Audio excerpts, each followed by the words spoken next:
Genesis chapter number 39 verse number 1 39:1 ఐగుప్తునకు తీసుకొని వచ్చినప్పుడు ఫరో యొక్క ఉద్యోగస్తుడును రాజవంశ సంరక్షక సేనాధిపతి అయిన పోతిఫర్ అనొక ఐగుప్తీయుడు అతన్ని తీసుకొని వచ్చిన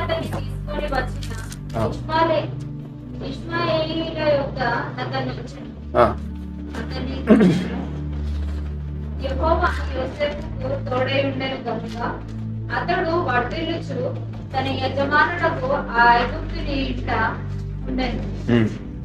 యెహోవా అతనికి తోడై ఉండెననియు అతడు చేసినదంతయు అతని చేతిలో యెహోవా సఫలము చేసినని అతని యజమానులు చూచినప్పుడు యోసేపు మీద అతనికి కటాక్షము కలిగెను గనుక అతని యొద్ద పరిచర్య చేయువాడాయను. మరియు అతడు తన ఇంటి మీద విచారణకర్తగా అతన్ని నియమించి తనకు కలిగినదంతయు అతని చేతిని అప్పగించు.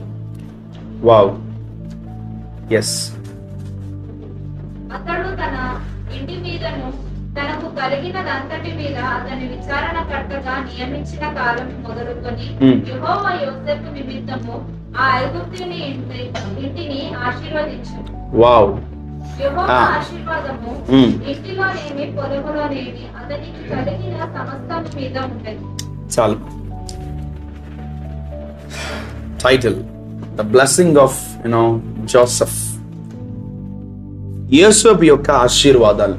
దేవుడు యోసేపుని ఎలా ఆశీర్వదించాడో మనము గమనించాలి, ఆ తర్వాత మనం పొందుకోవాలి. ఆమేన్.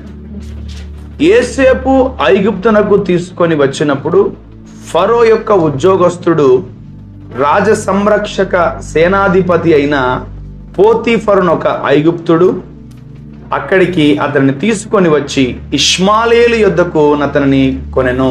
వావ్, ఏంటిది? మనకు తెలిసిన స్టోరీయే. యోసేపు ఎప్పుడైతే తన అన్నల్ని కలుసుకున్న దినము ఎప్పుడైతే ఉందో ఆ రోజే అతని లాస్ట్ డే అనుకున్నారు అందరు. ఓకే, వీడు కళలు చెప్పేవాడు, వీడికి మేము నమస్కరించాలంట, వీడికి ఏదో కళ వచ్చిందంట, వీడు ఏమంటే అసలు వీడు సూర్యుడు చంద్రుడు నమస్కరిస్తారంట, నక్షత్రాలని సాష్టాంగపడి నమస్కారం చేస్తాయంట, వీడు ఏమేమో ఉన్నట్టున్నారా, వీడు చెప్పేది ఏదో నిజంగానే ఉంది, ఇది నిజమైతే మన పరువు పోద్ది అని చెప్పి వీడిని చంపేద్దాం అనుకున్నారు. లాస్ట్ బట్వన్ కొడుకు, లాస్ట్ కొడుకు పేరు ఏం పేరంటే బెంజమిన్ ముందు జోసెఫ్ ముందు ఇంకా చాలా మంది ఉన్నారు. సో ఎప్పుడైతే ఆ వ్యక్తిని చంపుదాం అనుకున్నారో, ఇంకా చంపేయాలి, ఫ్యూ సెకండ్స్ లో చంపేస్తారు. వెంటనే ఆ బెంజమిన్ అన్నాడు, ఎందుకు చంపడము, మనము వీడిని గుంటలో వేసేద్దాము, వీడు గుంటలో వేస్తే మాడి సస్తాడు అని చెప్పి మొత్తానికి అతన్ని గుంటలో వేసేస్తే వెంటనే వీళ్ళ మేపే ఒక గొర్రె పిల్లని తీసుకొని వచ్చి వధించి ఆ చర్మము ఆ రక్తము డాడీ దగ్గర తీసుకెళ్ళాలనుకుంటారు. ఈ లోపల ఏం చేస్తారంటే ఇష్మాయేలు బ్యాచ్ వస్తుంటది. ఇష్మాయేల్ ఎవరు? వీళ్ళ తాతయ్య వాళ్ళ సంతానం అన్నమాట. అబ్రహాము యొక్క సంతానం ఇష్మాయేలు కూడా. ఇష్మాయేలు పుట్టాడు, హాగరు సంతానం అంతా అది. సో ఆ ఇష్మాయేలు వస్తా ఉంటే ఈయన ఎందుకు ఒట్టిగా పంపించడం అని చెప్పి నమ్మేద్దాం అని చెప్పి వాడిని అమ్మేశారు. ఎవరిని? జోసెఫ్ని అమ్మేశారండి. ఆల్రెడీ కొట్టారు, చంపాలనుకున్నారు. ఎందుకు వీడిని ఫ్రీగా మనము చెయ్యాలని అతన్ని కొన్ని డబ్బులకి అతన్ని అమ్మేశారు. సో ఎవరు కొనుక్కున్నారు ఇతన్ని?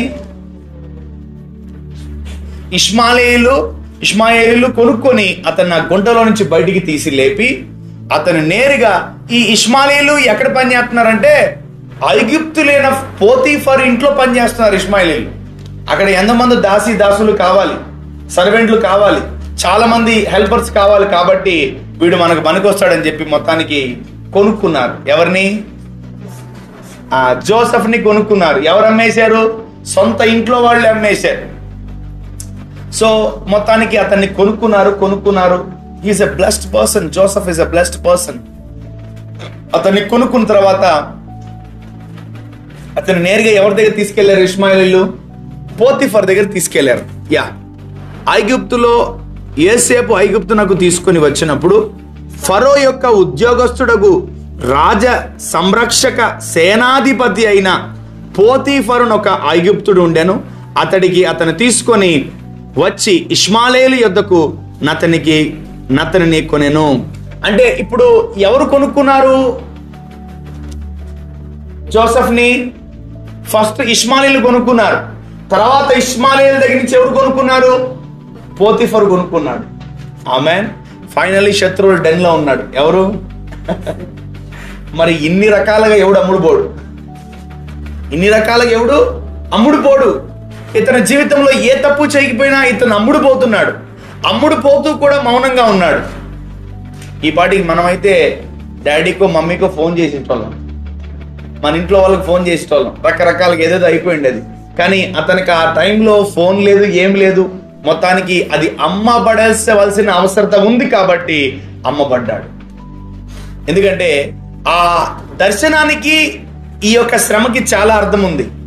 ఒకవేళ నిజంగా ఆ దర్శనం నెరవేరాలంటే ఇతను అక్కడ ఉండకూడదు. అందుకే దేవుడు అతన్ని ఏం తీసుకొచ్చాడు? ఎక్కడ పెంచాడు అతన్ని? శత్రువు దగ్గర, ఫరో దగ్గర జోసెఫ్ని పెంచాడండి. ఆమేన్.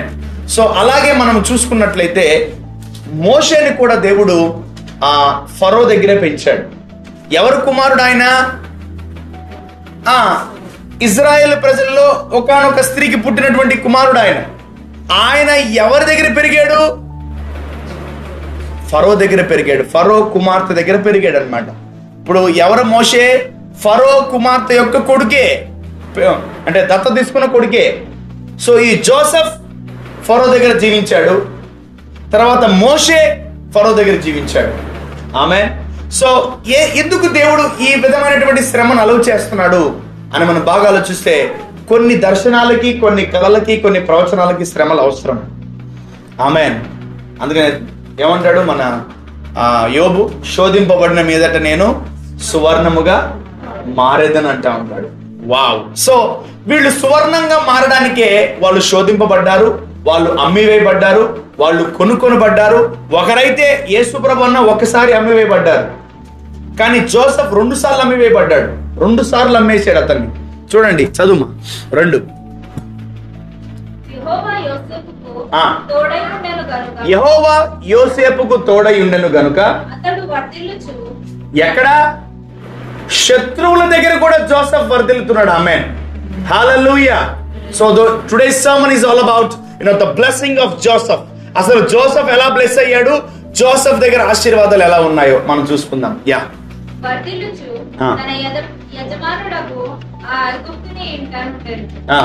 యెహోవా అతనికి తోడై ఉండెననియు అతను చేసినదంతయు అతని చేతిలో యెహోవా సఫలము చేసిననియు అతడు అతని యజమానుడు చూచినప్పుడు యోసేపు మీద అతనికి కటాక్షము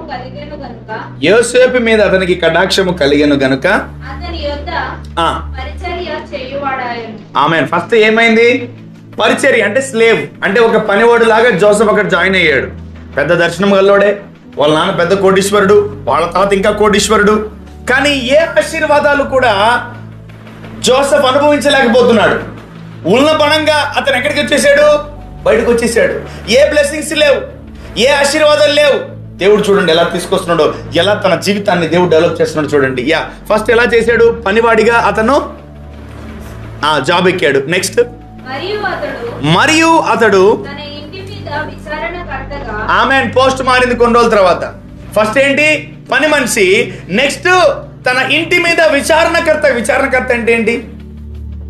విచారణ అంటే ఎవరు వస్తున్నారా పోతున్నారా అనే డ్యూటీకి షిఫ్ట్ అయిందనమాట. యా. నెక్స్ట్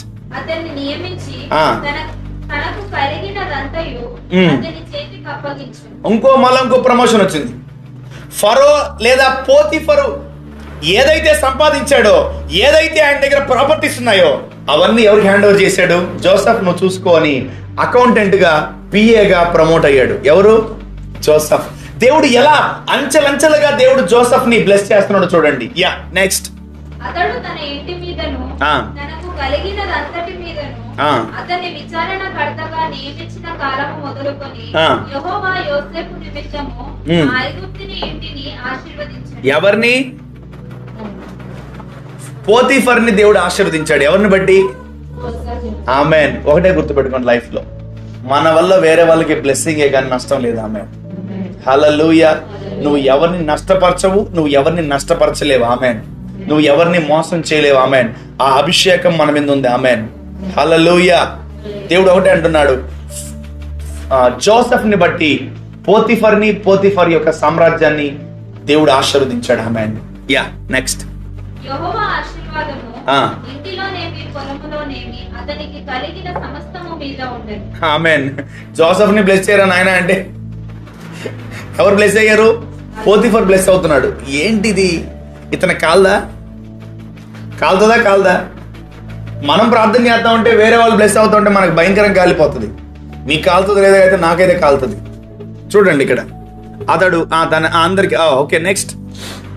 అతడు తనకు కలిగినదంతయు యోసేపు చేతికి అప్పగించి తాను ఆహారము తినుట తప్ప తనకేమి ఉన్నదో ఏమి లేదో విచారించిన వాడు కాడు. యోసేపు రూపవంతుడును సుందరుడనై ఉండెను. అటు తరువాత అతని యజమానుని భార్య యోసేపు మీద కన్ను వేసి తనతో శయనించమని చెప్పాను. అయితే అతడు ఒప్పక, నా యజమానుడు తనకు కలిగినదంతయు నా చేతికి అప్పగించెను కదా, నా వశమున తన ఇంటిలో ఏమి ఉన్నదో అతడు ఎరుగడు. ఈ ఇంటిలో నాకంటే పైవాడు ఎవడునూ లేడు. నీవు అతని భార్య అయినందున నిన్ను తప్ప మరి దేనిని నాకు అప్పగింపకై ఉండలేదు. కాబట్టి నేనెట్లు ఇంత ఘోరమైన దుష్కార్యము చేసి దేవునికి విరోధంగా పాపము పట్టుకుందునని తన యజమానుని భార్యతో అనేది. దినదినము ఆమె యోసేపుతో మాట్లాడుతుండను గాని అతడు ఆమెతో శయనించుటకైనను ఆమెతో నుండుటకైనను ఆమె మాట విన్నవాడు కాడు. చాలు. ఇక్కడ యోసేపు అంచెలంచెలుగా ఎదుగుతున్నాడు. అంచెలంచెలుగా ఫస్ట్ పని మనిషి, తర్వాత అకౌంటెంట్, తర్వాత పిఐ అయిపోయాడు. ఎదుగుతున్నాడు. నువ్వు ఎదిగేటప్పుడు కూడా నీకు శోధనలు వస్తాయి. నువ్వు దేవుణ్ణిలో ఎదిగేటప్పుడు, నువ్వు ఆశీర్వాదంలో ఎదిగేటప్పుడు కూడా శోధనలు వస్తాయి. దయచేసి మనం పడిపోకూడదు. ఆమేన్. హల్లెలూయా. దేవుని యొక్క నిగ్రహ శక్తి మనకు ఉండినప్పుడు మనము ఖచ్చితంగా మనం పడిపోము. ఆమేన్. హల్లెలూయా. చూడండి, యోసేపును దేవుడు ఎంత భయంకరంగా ఆశీర్వదించాడంటే అన్యులంతా కూడా వాళ్ళ ఆశీర్వాదాన్ని, వాళ్ళ సంపాదనలు అన్నీ కూడా ఎవరి చేతిలో పెట్టారు? జోసెఫ్ చేతిలో పెట్టారు. అయ్యా ఇది కొంచెం చూసుకోండి, ఇది కొంచెం చూసుకోండి, మేము బయటికి వెళ్తున్నాం, మేము అక్కడికి వెళ్తున్నాం, ఇది చూసుకోండి, అది చూసుకోండి అని చెప్పి జోసెఫ్ చేతిలో పెట్టినప్పుడు జోసెఫ్ వాటి అన్నిటినీ జాగ్రత్తగా పరుచుకుంటున్నాడు. అంటే దేవుని యొక్క ఉద్దేశం ఏంటంటే దేవుడు జోసెఫ్ ని బ్లెస్ చేయాలని దేవుడు తీర్మానించుకున్నాడు. ఆమేన్. దేవుని నమ్మిన ప్రతి ఒక్కరిని, దేవుడు యొక్క నమ్మకాన్ని, దేవుని నీతిని ఎరిగిన ప్రతి ఒక్కరిని దేవుడు దీవించాలని కోరుకుంటాడు. ఆమేన్. హల్లెలూయా. అందుకనే వాక్యం సెలవిస్తుంది, నీతిమంతుల తల మీదకి ఆశీర్వాదము వచ్చును. బైబిల్లో ఎవరు నీతిమంతులు? అబ్రహాము, ఇస్సాకు, యాకోబు, జోసెఫ్, 12 గోత్రాలు అందరూ నీతిమంతులే. కాబట్టి ఈ నీతిమంతుడిని దేవుడు బ్లెస్ చేయాలనేది ఫిక్స్ అయిపోయాడు. ఆమేన్. హల్లెలూయా. సో ఈ ఆశీర్వాదం ఎలా ఉందో చూద్దాం. Let's go to 41:25. ఫరో కనిన కల ఒక్కటే, దేవుడు తాను చేయబోచున్నది ఫరోకు తెలియజేశాడు. ఆ 7 మంచి ఆవులు 7 సంవత్సరములు, ఆ 7 మంచి వెన్నులను 7 సంవత్సరములు, కల ఒకటే.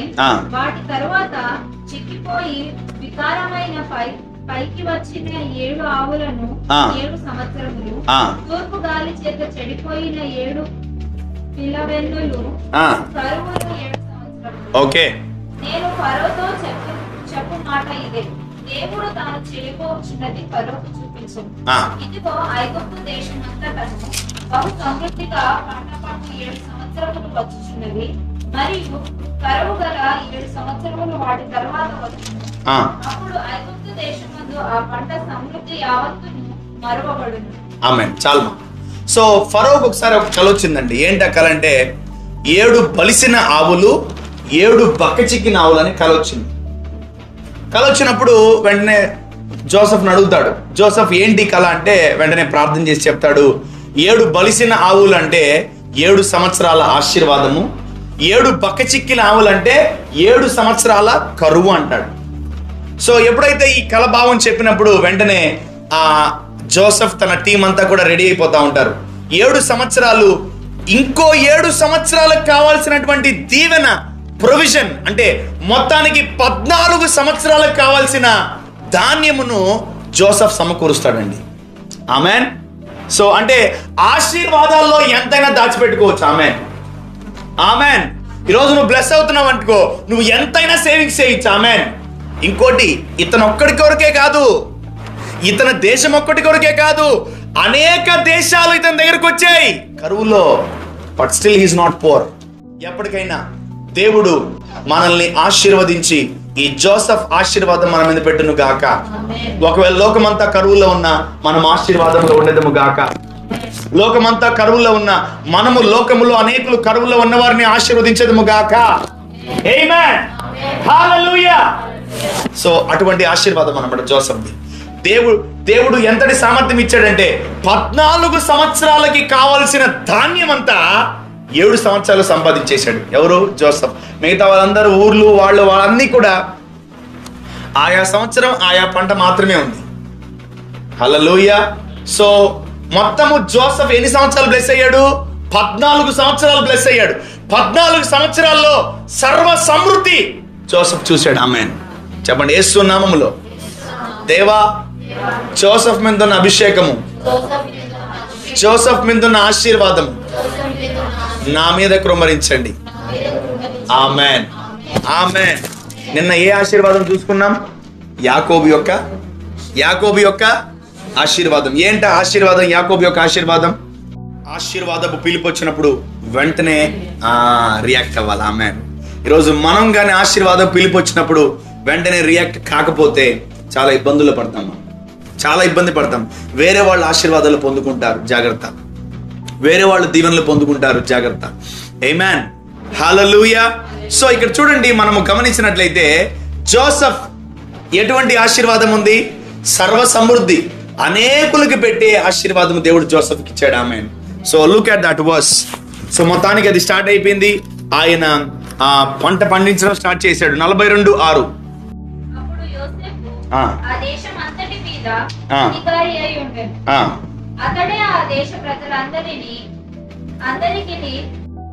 యేసేపు సహోదరులు వచ్చి